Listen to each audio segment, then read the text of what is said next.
Trending news update. Ngayon naman matapos mismo sa pagitan ni Jezabel at Benny ay talagang sinupalpal, ipinadampot, pinatawag talaga ang kabit na naging legal na si Sailor Moon. Sailor Moon dahil kilala siya o sa bansag niya na Sailor Moon dahil yun ang gamit na gamit niya sa social media na pangalan. Ito ngayon ang itsura niya. Kung ikukumpara nyo, maraming nagsasabi na mas maganda umano siya kumpara kay Jezabel, pero ang pangit ng ugali. Marami siyang mababahong ugali na hindi pa umaalingasaw dahil nasasapawan ng ibang mga balita.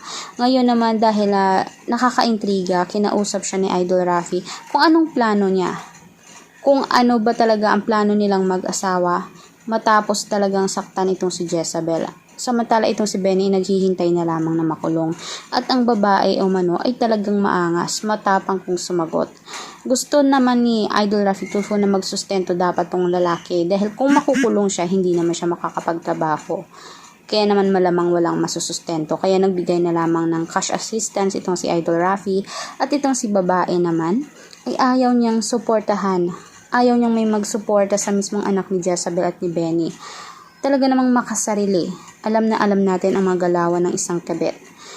Kaya naman marami talagang dumudumog sa kanya sa social media at maraming galit na galit dito kay Sailor Moon. Anong masasabi niyo dito at ano ang dapat gawin dito kay Sailor Moon na ito?